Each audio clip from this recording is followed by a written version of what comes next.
सुब्रत राय के निधन के बाद सेबी चीफ की तरफ से एक बड़ी प्रतिक्रिया हमारे पास आई है। क्या प्रतिक्रिया निवेशकों के लिए आई है, ये बताने के लिए दोस्तों आपसे अनुरोध है कि चैनल पर बने रहें ताकि आपको पता चल सके कि आप लाइव से जो हम आपके लिए अपडेट लेकर आए हैं 17 नवंबर 2023 की है।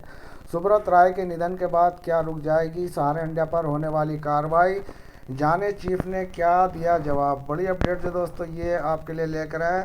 सेबी और सहारा रिफंड से रिलेटेड है। सेबी की चेयरपर्सन माधवी बुच ने स्पष्ट किया है कि मामले किसी व्यक्ति के खिलाफ नहीं है, यानी कि मामला किसी व्यक्ति के खिलाफ नहीं था। ये केस सहारा की 2 कंपनियों के खिलाफ है। इसमें सेबी की तरफ से कार्रवाई होती रहेगी। तो दोस्तों यहाँ पर आप देख सकते हैं माधुरी बुश ने यहाँ पर क्या कहा।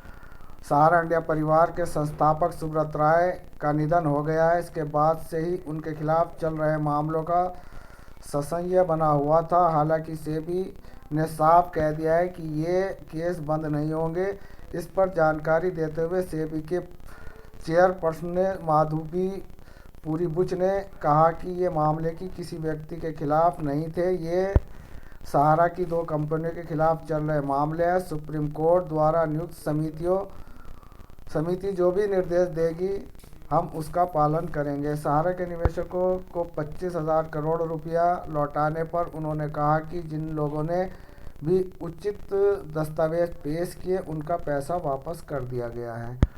और आगे उन्होंने कहा कि निवेशकों को 138 करोड़ रुपया दे चुकी है।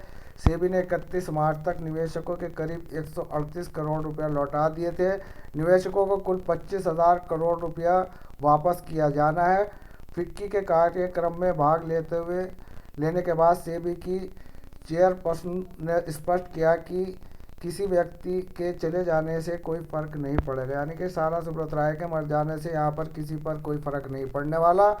हमारा केस उनकी कंपनियों के खिलाफ है। लोगों को पैसा वापस करने की प्रक्रिया भी चल रही है। चूंकि सेबी सुप्रीम कोर्ट के निर्देशों का पालन करते हुए सावधानी से पैसा वापस कर रहा है, इसलिए फिलहाल निवेशकों को वापस की गई रकम काफ़ी कम दिखाई दे रही है। तो दोस्तों ये सहारा इंडिया का जो मामला है, ये सेबी और सहारा के बीच जो था वो सुप्रीम कोर्ट का वहाँ पर एक फैसला है। और फैसला यही है कि निवेशकों का पैसा जल्द से जल्द लौटा दिया जाए। लेकिन सेबी के पास जो इस वक्त दस्तावेज नहीं पहुँच पाए, यानी कि जो 138 करोड़ रुपया ही निवेशकों तक पहुँचा, केवल उन निवेशकों तक पहुँचा जिन्होंने अपने बॉन्ड ऑनलाइन सबमिट किए और जिनका पैसा कन्वर्ट नहीं हुआ। तो दोस्तों जिन निवेशकों का पैसा कन्वर्ट हो गया उनके पास सेबी के देने के लिए कोई डॉक्यूमेंट नहीं है, क्योंकि वहाँ पर उनके डॉक्यूमेंट सहारा की अदर कंपनियों में जैसे क्यूशॉप वगैरह वगैरह में बदल दिए गए थे। तो दोस्तों सेबी पर केवल रियल इस्टेट और हाउसिंग बॉन्ड के ही 2 जो मामले हैं, उनके अगर उनके पास बॉन्ड्स हैं तो वो बॉन्ड्स के ज़रिए ही पैसा मिल सकता है। लेकिन वो बॉन्ड्स उनके पास नहीं है, वो कन्वर्ट कर दिए गए अदर कंपनियों में। तो दोस्तों अब निवेशकों के हाथ कटे हुए हैं, तो ऐसे में निवेशकों को सेबी कहाँ से पैसा देगी। तो दोस्तों एक उलझी हुई पहेली है। इस पहेली को सुलझाने के लिए दोस्तों जितना इसको सुलझाने की कोशिश करती है सुप्रीम कोर्ट या सेबी, ये उससे ज़्यादा उलझती नज़र आ रही थी। लेकिन अब देखना है कि सारा सुब्रत राय के मृत्यु के बाद क्या यहाँ पर नई सेबी और सुप्रीम कोर्ट की नई रूपरेखा निकल कर आती है निवेशकों को पैसा देने के लिए।